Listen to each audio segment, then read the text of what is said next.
Assalamualaikum warahmatullahi wabarakatuh. Alhamdulillah, salatu wassalamu ala rasulillah wa ala alihi wa sahbihi wa sallama taslima. Nah, kita lanjutkan kajian dari kitab Sahih Al-Bukhari. Babu qaulir rajuli lin nabi ma shallaina. Bab ucapan seseorang kepada Nabi ma shallaina, kami belum melaksanakan salat.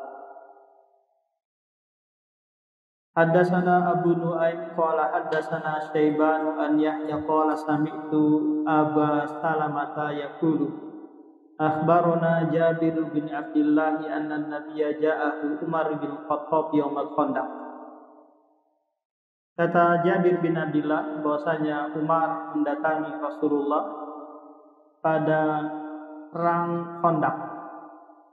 Khandaq ini di mana Rasulullah dan para sahabatnya menggali parit sedalam 3 meter gitu. Lebar kurang lebih 4 meter.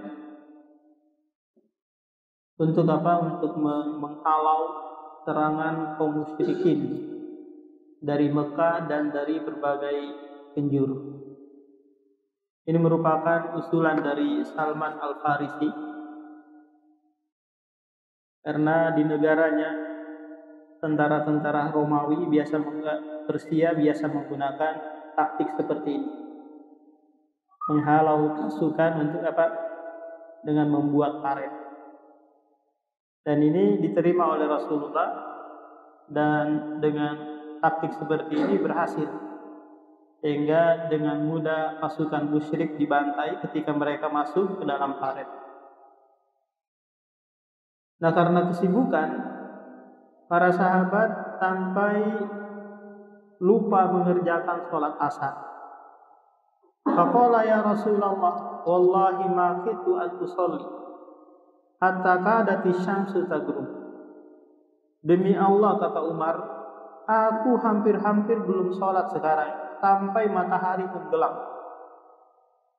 Berarti apa? Sudah masuk waktu maghrib. Wa dzalika ba'da ma aftara as-shaim, dan hal itu setelah orang yang berpuasa berbuka. Berarti apa ini, Pak? Sudah masuk waktu maghrib. Faqala an-nabi, lalu Nabi juga berkata, wallahi ma shallaituha, aku juga belum salat asar. Fanazala an-nabi ila Budhan, lalu Nabi pergi ke daerah Budhan untuk wudu. Wa ana ma'ahu, dan aku bersamanya, Jabir bin Abdullah. Fatawadda'a thumma shalla, ya'ni al-asr. Ba'da ma gharabatis syamsu, thumma shalla ba'daha al-maghrib. Di mana Rasulullah di sini salat asar di waktu maghrib. Kemudian setelah itu salat maghrib lagi setelahnya. Jadi harus apa? Tertib. Kalau kita lupa atau belum mengerjakan padahal sudah masuk waktu salat berikutnya, maka tetap yang dilupakan itu harus dikedepankan. Karena di sini Rasulullah lupa sholat asar, dia sholat asar dulu baru maghrib. Gak boleh maghrib dulu baru asar. Babul imam ta'ridu lahu al-hajatu ba'dal iqamah. Bab di mana imam ada kebutuhan padahal sudah iqamah. Apakah kebutuhannya berbicara dengan orang atau keluar dulu beli salome, padahal sudah iqamah, tinggal apa? Ditegakkan sholat. Maka ini dibolehkan. Karena hajat itu dapat mengurangi kekhusyuan, tumakninah sholat. Maka apa? Didahulukan hajat. Kalau ada imam kepengen buang hajat dulu, padahal sudah ada iqamah, sudah ditegakkan iqamah, maka yang ada apa? Kita langsung gantikan ya. Karena Rasulullah nggak ada yang boleh gantiin, maka ditunggu sampai beliau selesai hajat. Haddatsana Abu Ma'marin Abdullah bin Amr qala haddatsana Abdul Waris qala haddatsana Abdul Aziz bin Suhaib an Anas bin Malik qala uqimatus shalah. Kata Anas bin Malik, sudah ditegakkan iqamah. Wan Nabi yunaji rajulan fi janibil masjid. Sementara Nabi yunaji itu berbicara kepada seorang pemuda di samping masjid. Fama qama ila shalah. Nabi tidak berdiri menuju tempat salat hatta namal qaum, hingga sahabat yang lain tertidur menunggu saking lamanya Rasulullah berbicara. Berarti salat apa kira-kira ini, Pak? Iya, salat Isya atau salat malam. Apakah maghrib atau isya? Saking lamanya apa? Berbicara. Babu al-kalam idza uqimatis shalah. Bab bolehnya berbicara bagi imam atau makmum apabila sudah ditegakkan al-iqamah. Haddatsana Ayyashu ibnul Walid qala haddatsana Abdul A'la qala haddatsana Humaid qala sa'altu Sabitan al-Bunani.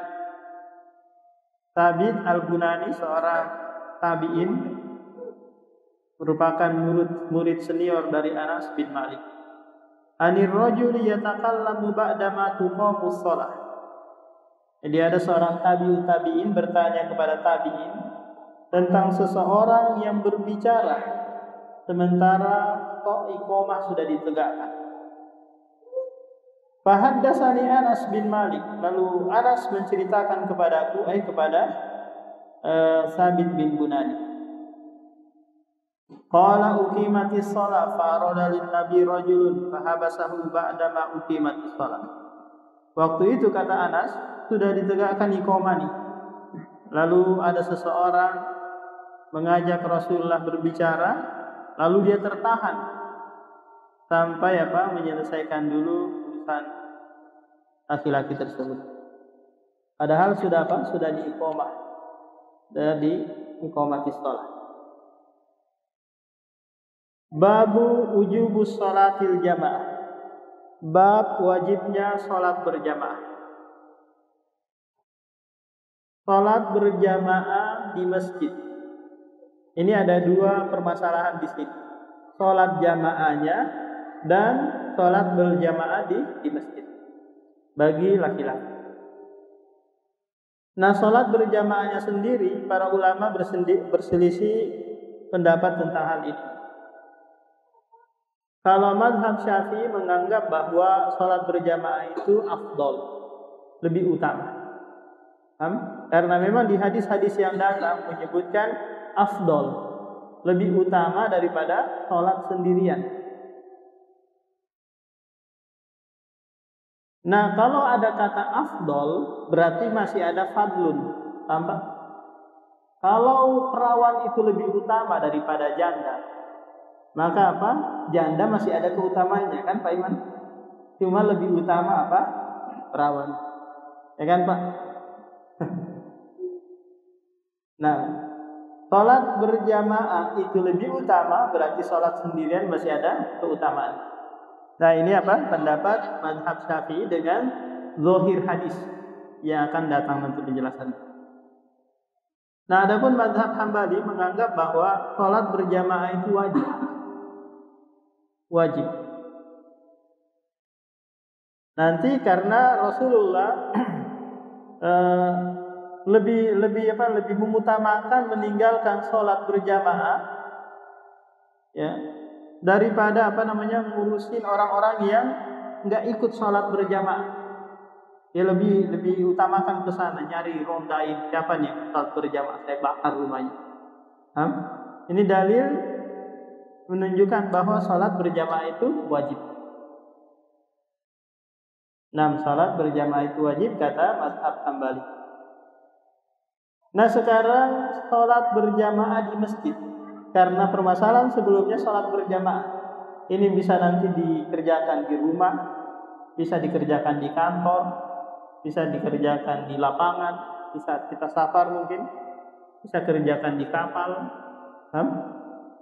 Yang intinya tidak sholat sendirian.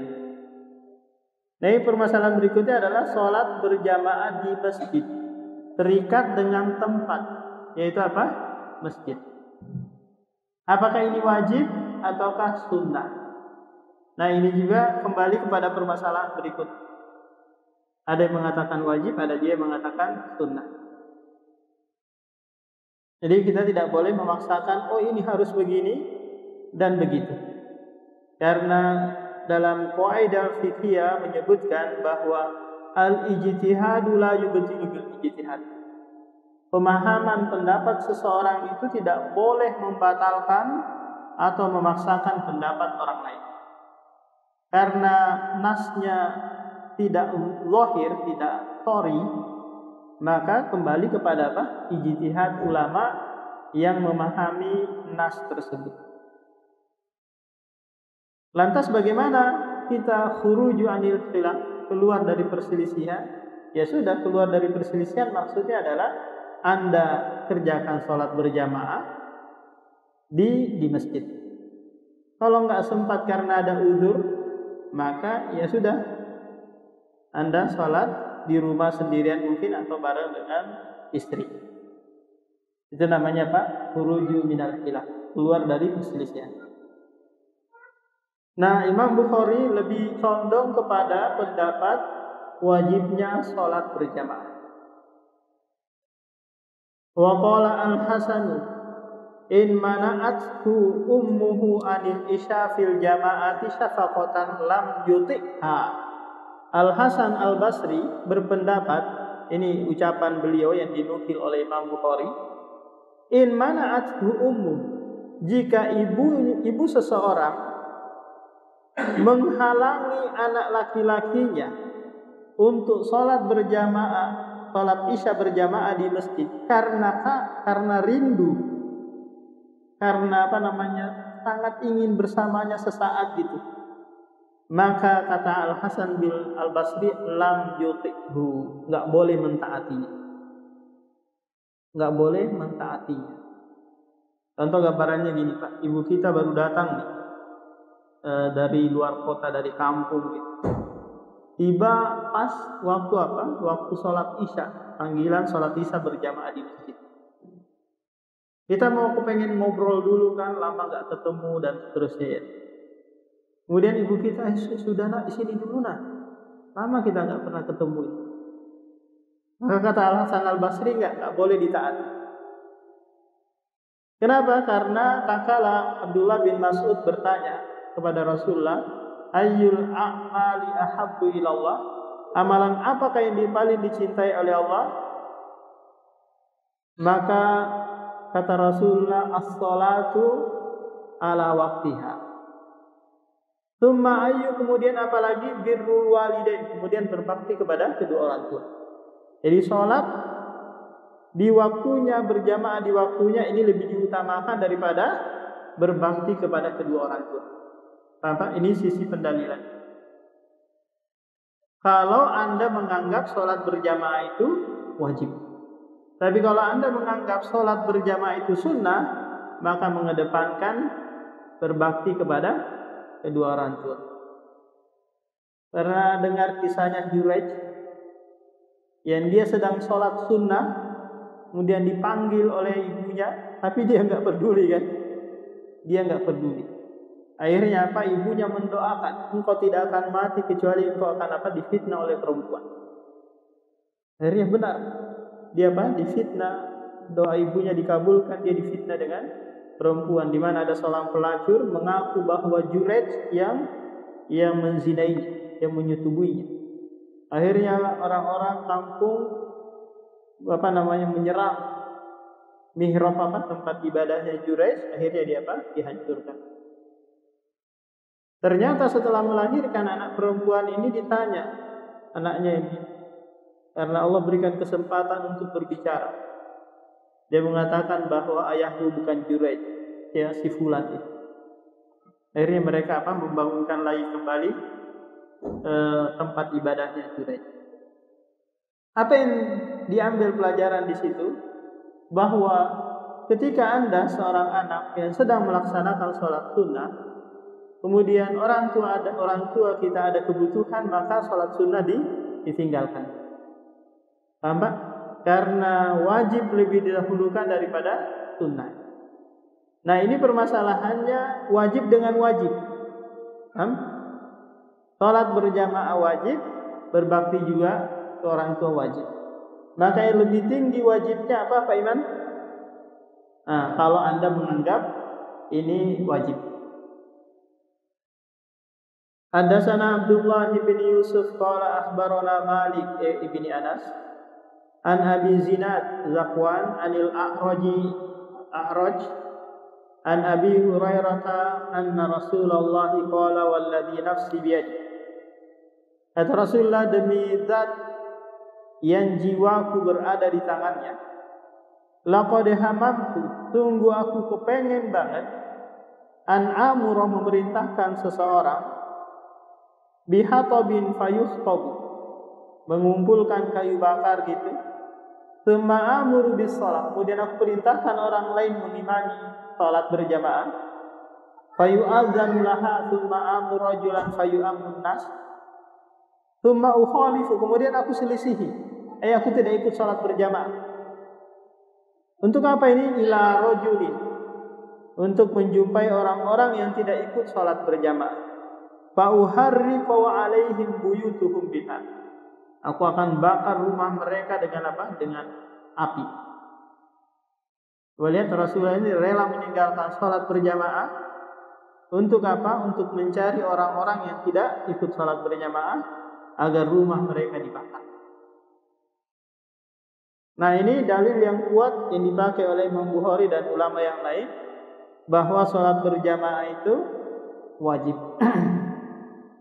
Walladzi nafsi biyadi, demi zat yang jiwaku berada di tangannya, lau ya'lamu ahaduhum annahu yajidu arqan samina, seandainya seseorang itu tahu dia akan mendapati arqon ini paha ini kali ya, paha kambing atau sapi yang gemuk, yang dia akan dapati di masjid, atau mirmataini hasanataini la syahidal isya, niscaya dia akan hadir ikut sholat isya untuk meraih pembagian daging. Kalau ada ada pembagian, dia sholat isya dulu, nanti ada pembagian daging, pembagian sapi 10 kilo, pasti orang berbondong-bondong ke sini kan. Karena apa? Karena ada yang zahir yang akan dia raih peroleh. Kalau Pak Abdullah berkata, yuk siapa nih 500.000 satu orang sholat isya berjamaah di masjid. Nah, padahal satu ekor paha sapi lebih besar nilainya daripada 500.000 kan. Ini kalau perkara dunia. Tapi karena perkara akhirat kurang diimani, maka mereka kurang kesadaran untuk menghadirinya.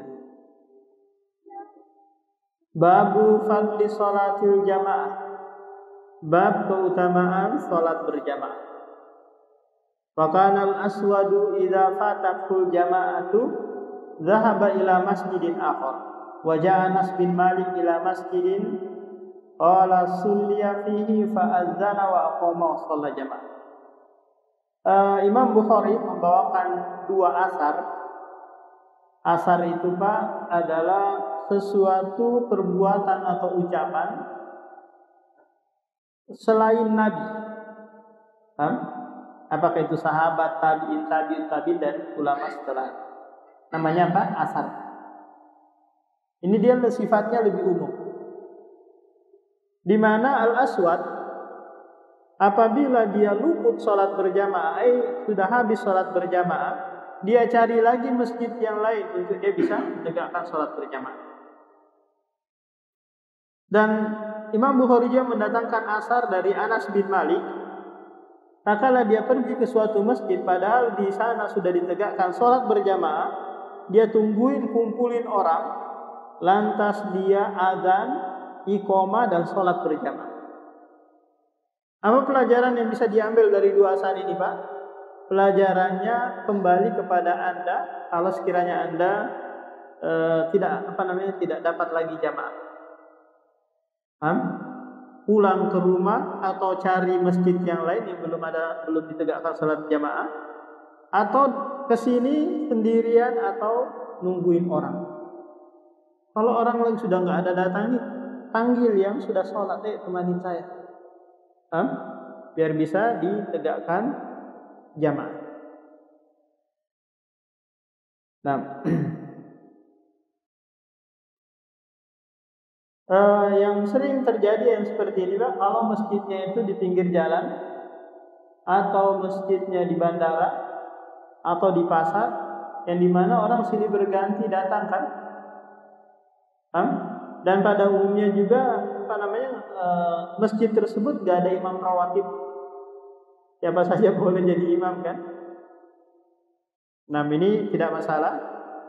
Mau diadakan 2 kali salat berjamaah dalam satu waktu atau 3 kali, karena ada asar dari Anas bin Malik. Hadatsana Abdullah bin Yusuf qala akhbarana Malikun an-Nafi an Abdullah bin Umar anna Rasulullah qala salatul jama'ati tafdulu salatal fardhi bi 27 darajah. Kata Rasulullah, salat berjamaah lebih utama daripada salat sendirian dengan 70 kali darajah. Apa makna darajah ini Pak? Maknanya adalah Anda sholat sendirian 27 kali, isi itu sebanding dengan sholat berjamaah 1 kali. Jadi taruhlah Anda sholat sendirian dapat pahala 10, maka orang yang sholat berjamaah dapat pahala 27. 270 ya, 270. Nah, jadi 27 kali lipat. Apalagi kalau makmumnya banyak, jamaahnya banyak, tambah banyak lagi pahala. Karena nanti minimal jamaah disebutkan di hadis berikutnya nanti, itu apa? 2 orang.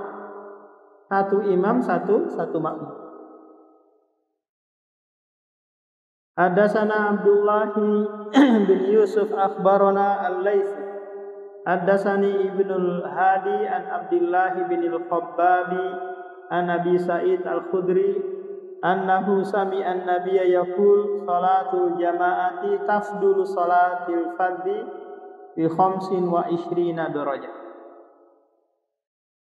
Di sini disebutkan 25. Di atas disebutkan 27.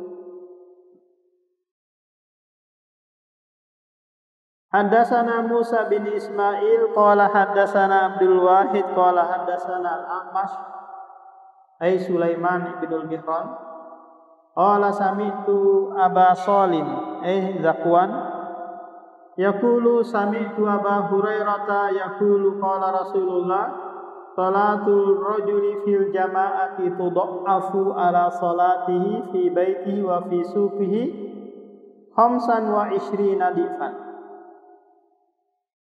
Salat seseorang berjamaah itu dilipatkan pahalanya daripada salat sendirian di rumahnya atau di pasar dengan 25 kali kelipatan. Hal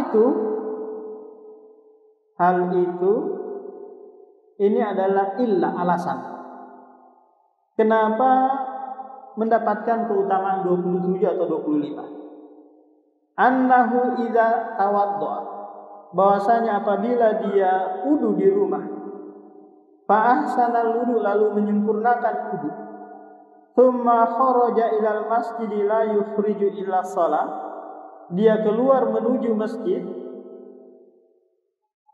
tidak ada tujuan yang lain kecuali untuk sholat. Lam yahtu khutwatan illa rufi'at laha biha darajah wa hutta anhu biha khati'atan. Tidaklah dia melangkah kecuali setiap langkahnya itu diangkat derajatnya dan dihapus kesalahan-kesalahan.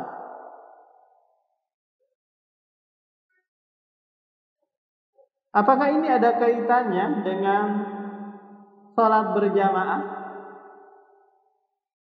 Ataukah keutamaan ini bagi mereka yang mau melangkah untuk sholat di masjid tanpa memandang berjamaah atau tidak? Paham Pak?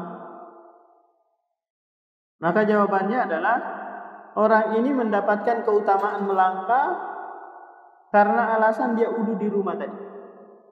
Mafhumnya kalau sekiranya dia wudu di masjid nggak dapat keutamaan ini. Atau orang yang naik motor, naik mobil dari rumahnya nggak dapat juga keutamaan. Paham Pak? Karena yang dihitung adalah langkah. Kalau putaran ban mobil, ban motor, ini nggak dihitung. Meskipun dia wudu di rumahnya.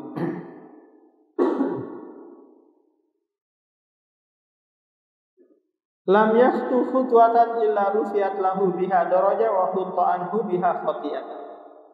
Fa idza shalla lam tazalil malaikatu tusalli 'alaiha ma dama fi musallahu. Apabila dia selesai sholat, kemudian dia menunggu sholat berikutnya, maka dia senantiasa didoakan oleh malaikat. Apakah dia nunggu sholatnya itu sambil ngobrol, atau sambil baca Al-Quran, atau dia nongkrong-nongkrong saja? Pokoknya intinya apa? Dia niat nunggu sholat berikutnya. Apa iman? Maka dia dapat keutamaan ini. Karena Rasulullah nggak ngikat, ada nggak kebaikan yang dikerjakan di selama nunggu. Pokoknya dia intinya apa? Nunggu. Apa doa malaikat? Allahumma sholli alaihi, Allahumma arhamhu. Ya Allah, berilah sholawat atasnya. Apa sholawat malaikat kepada manusia? Sholawat maknanya adalah ad-du'a, permohonan atau istighfar, permohonan ampun kepada Allah Subhanahu wa taala untuk orang. Kalau sholawat Allah kepada manusia itu maknanya adalah astana pujian. Innallaha wa malaikatahu yusholluna 'alan nabi. Ya ayyuhalladzina amanu shollu 'alaihi wa sallimu taslima. Jadi sholawat itu ada tempat-tempatnya masing-masing ya. Jangan nyeleneh, jangan buat macam-macam. Kalau mau ini lancarinnya sholawat. Sampai ada Balikpapan bersolawat, Samarinda bersolawat. Ini karena gulu berlebih-lebihan sehingga melampaui batas. Wala yazalu ahadukum fi salatin man tadara salat. Keutamaan berikutnya adalah dia tetap dihitung salat selama dia menunggu salat berikutnya. Dengan catatan apa Pak? Dia tidak hadas. Dia tidak hadas.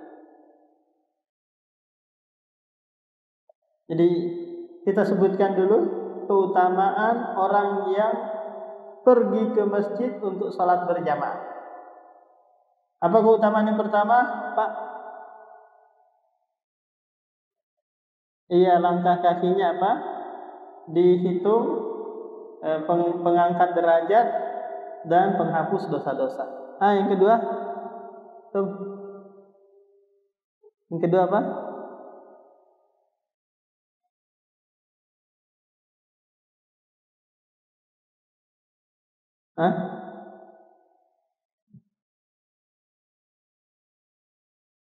Didoakan malaikat. Kemudian yang ketiga apa? Dihitung sholat. Kalau sekiranya maghrib ke isya, ini berapa menit ini biasanya maghrib ke isya? Ada 40, taruhlah 40 ya, kita ambil 40. Kira-kira 2 rakaat sholat sunnah itu berapa menit Pak Iman? Dapat 3 menit. Itu sholat isya itu. Udah 2 menit lah ya. Ya cukup. Taruhlah 3 menit ya. Dan 40 bagi 3 berapa?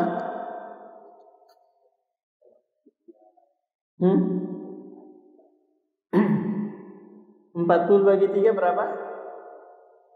Sekitar 13 ya. 13 kali 2 berarti sekitar 26 rakaat yang akan dia peroleh. Tapi catatannya apa tadi Pak? Tidak hadas. Kalau dia berhadas maka terputus. Oh, itu campur dosa berarti. Jadi ini apa pahala ya yang dia peroleh? Pahala orang yang sholat. Babu fadli sholatil fajri fi jama'atin. Sekarang lebih khusus lagi, yaitu keutamaan sholat subuh berjamaah. Hadatsana Abu Yaman qala akhbarana Syu'aibun ani Zuhri qala akhbarani Sa'id bin al-Musayyab wa Abu Salamah ibn Abdurrahman anna Abu Hurairah qala sami'tu Rasulullah sallallahu alaihi wasallam yaqul tafdulu salatul jama'ati jami'i salatu ahadikum wahdahu bi 25 juz'an wa tajtami'u malaikatul laili wa malaikatun nahari fi salatil fajri. Nah, di akhir hadis disebutkan bahwa malaikat yang ada di malam hari dan malaikat yang ada di siang hari berkumpul menyaksikan salat fajar, salat subuh berjamaah.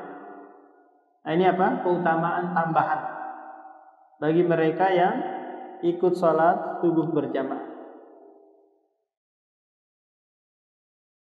Karena sholat subuh berjamaah itu Pak, qobliyah subuhnya saja khairum minad dunya wa ma fiha.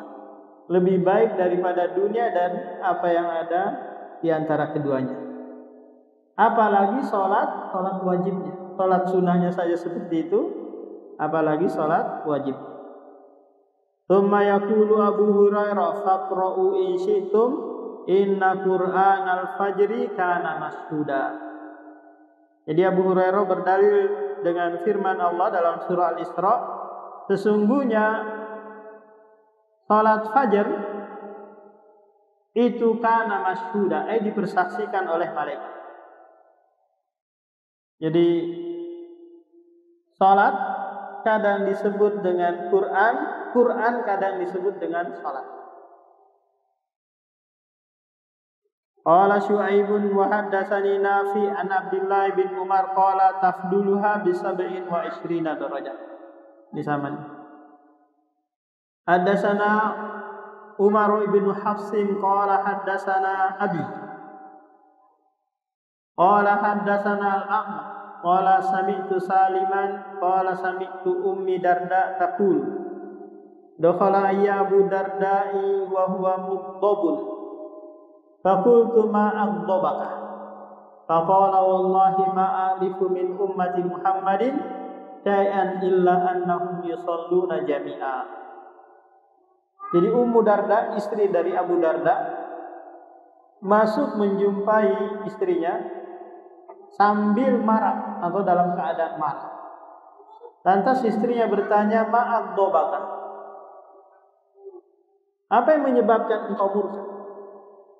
Faqala wallahi, demi Allah aku tidak mengenal dari umat Muhammad, yaitu para sahabat, kecuali mereka itu sholat berjamaah. Apa pelajaran yang bisa diambil di sini Pak? Berarti di zaman tabi'in sudah mulai banyak yang meninggalkan sholat berjamaah. Sehingga ini yang membuat murka sahabat ini. Karena apa? Sudah mulai berkurang yang sholat berjamaah. Sementara para sahabat itu berlomba-lomba untuk sholat berjamaah. Babu fadli tahjiri ila zuhri. Bab keutamaan tahjir. Tahjir apa diterjemahkan di situ? Mengakhirkan ya?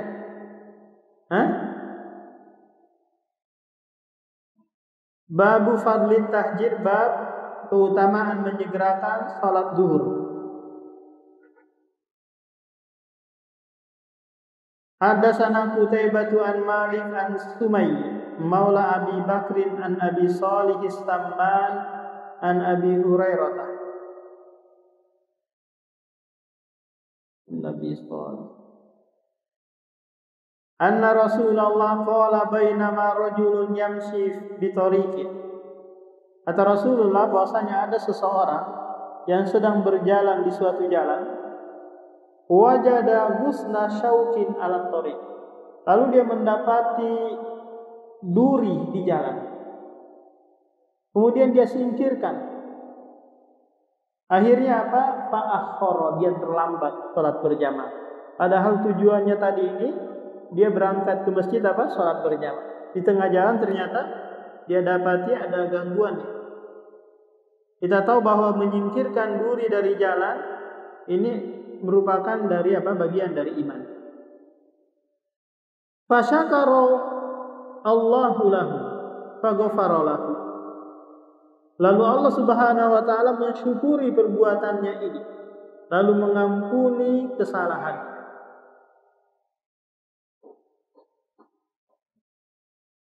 Nah, bagaimana cara beristidlal dari hadis ini untuk dijadikan dalil bahwa ada keutamaan menyegerakan waktu zuhur? Apa Iman? Gimana nih caranya? Ini kan dia mengakhirkan waktu zuhur ya. Kenapa? Karena terlambat. Nah, perbuatannya ini dipuji oleh Allah sehingga Allah bersyukur kepadanya dan mengampuni kesalahannya. Nah, bagaimana caranya Pak Iman?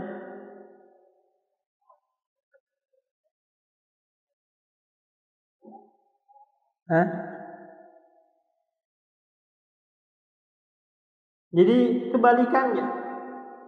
Kalau dia menyegerakan terus tidak ada penghalang di jalan, maka lebih lagi Allah bersyukur kepadanya kan? Dia terlambat karena ada penghalang, itu pun Allah sudah bersyukur kepadanya. Lebih-lebih lagi kalau dia lancar perjalanannya, tentu ini disyukuri oleh Allah Subhanahu wa taala lebih. Karena perbuatan sholat berjamaah di masjid dibandingkan menyingkirkan duri dari jalan, yang mana kira-kira yang lebih utama Pak? Sholat berjamaah kan daripada menyingkirkan duri di jalan. Nah, perbuatan ini saja mendapatkan rasa syukur dari Allah, apalagi kalau dia mengerjakan yang ini yang lebih utama. Nah, itu sisi pendalilan. Tsumma qala asy-syuhada'u khamsun. Kemudian kata Rasulullah, orang yang mati syahid itu ada 5 sebabnya. Yang pertama adalah mat'un. Mat'un ini adalah orang-orang yang mati karena kena ta'un. Ta'un itu wabah. Apakah corona ataukah wabah-wabah yang lainnya? Sekarang lagi menyebar lagi corona ya. Cuma karena nggak digubris akhirnya kurang viral ya. Nah, jadi orang-orang yang mati karena sebab corona, wabah dan yang lainnya, ini syahid syuhada. Kategorikan orang yang mati syahid. Tapi beda halnya dengan orang yang mati di medan perang nanti. Karena orang yang mati di medan perang tidak tidak dimandikan. Dikafani dengan baju yang dia pakai. Kalau orang yang mati nanti karena corona kan dikafani, dimandikan kalau bisa, kemudian dikafani terus disolati. Kemudian mabtun. Mabtun ini apa terjemahan di situ? Orang yang mati karena melahirkan nih. Sakit perut. Jadi orang-orang yang mati karena sakit, apakah itu karena melahirkan atau sakit perut atau sakit-sakit yang lain. Jadi sakitnya itu yang menyebabkan dia mati. Nah, ini dikategorikan mati syahid. Kemudian yang ketiga adalah al-gharik, orang-orang yang tenggelam di lautan. Apakah itu naik kapal tenggelam atau naik pesawat tenggelam. Pokoknya mati apa? Mati di laut. Wa sahibul hadm. Demikian juga orang yang mati tertimpa bangunan. Tertimpa apa? Tertimpa bangunan. Apalagi yang mati tertimpa rudal roket. Ini apa? Syahid. Atau tertembak. Ini semua syahid. Kemudian yang terakhir ini yang paling utama di antara empat sebelumnya, wasyahidu fi sabilillah. Orang-orang yang mati berperang di jalan Allah atau menuntut ilmu di jalan Allah. Ini tinggi kedudukannya dibandingkan yang sebelumnya. Tapi tentunya di sana ada syarat-syarat baru dikategorikan dia apa? Dia mati syahid. Karena gambarannya seperti ini, Pak. Warga Indonesia semangat ingin jihad ke Palestina. Ada yang hanya bermodalkan celurit, bermodalkan bambu runcing dan yang lainnya kan karena semangat jihad. Ketemu ustadz yang memang doyannya bahas tentang jihad, izin ustadz gimana? Boleh nggak? Istilah tawakal sudah, berangkat aja. Padahal ini tidak memenuhi syarat, tidak ada izin dari Pak Jokowi. Yang kedua, tidak punya kekuatan yang memadai. Maka ini masuk dalam firman Allah, wala tulqu aidikum ila tahluka. Janganlah membinasakan diri kalian. Enggak boleh. Istilahnya apa? Ini bunuh diri. Rudal dilawan dengan apa? Celurit, mandau, enggak sebanding. Nanti ada saatnya. Jika apa? Kekuatan iman kita, kekuatan persenjataan kita, maka terus diizinkan oleh pemimpin, baru kita bismillah. Law ya'lamun nasu ma fi nida wa saffil awal thumma la yajidu illa ayastahimu lastahamu alaihi. Tandanya manusia tahu keutamaan nida, memenuhi panggilan dan berdiri di saf pertama, maka dia akan berlomba-lomba. Kalau bisa dengan cara undian, dia berundi. Siapa yang berhak untuk di saf pertama? Yang ada sekarang, Pak, silakan Pak, duluan aja Bapak. Ini makruh hukum. Karena al-isaru fil ibadah makruh. Mengedepankan orang lain dalam hal ibadah ini makruh. Mengedepankan orang lain dalam hal dunia ini mustahab, disunahkan. Ada janda, Bapak aja duluan. Ada janda dari Palestina itu, Bapak aja duluan. Padahal dia mungkin butuh, tapi dia lebih mengedepankan orang lain. Nah, demikian Pak, ada yang bertanyakan?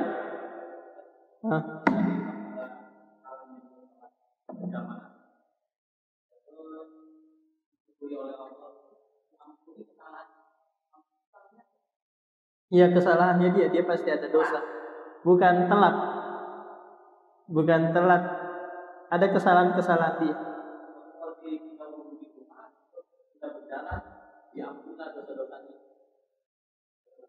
Iya, dosa-dosanya dia lah pokoknya. Iya, bukan karena dia telat terus ini berdosa kamu ya karena telat. Dia telat bukan sengaja. Dia sudah ada niat, cuma ada penghalang kan. Dan penghalangnya itu juga adalah kebaikan.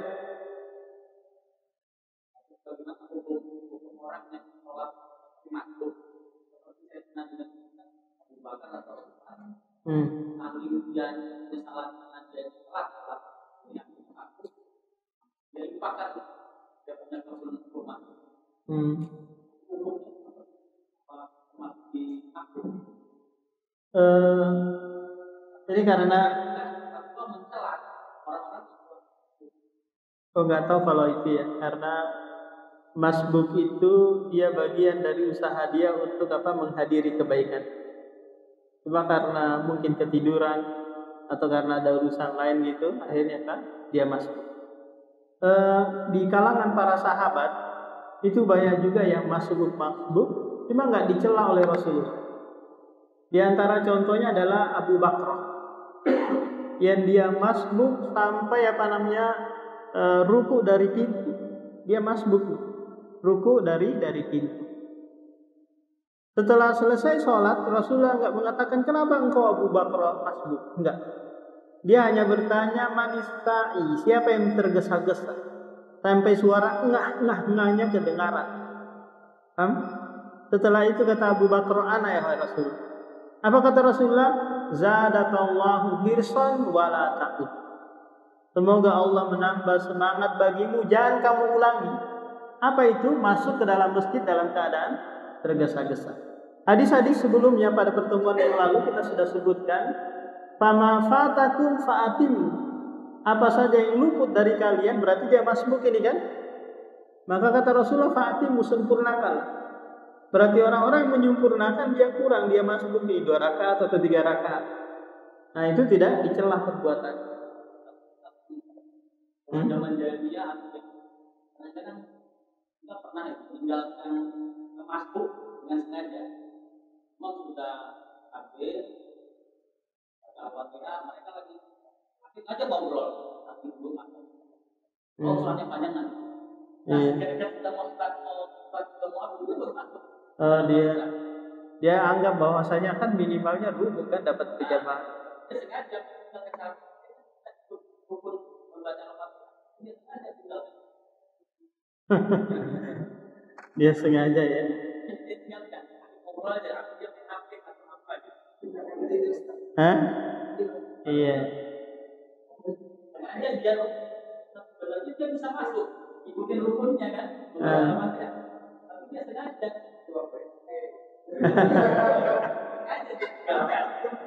Nah, demikian subhanakallah.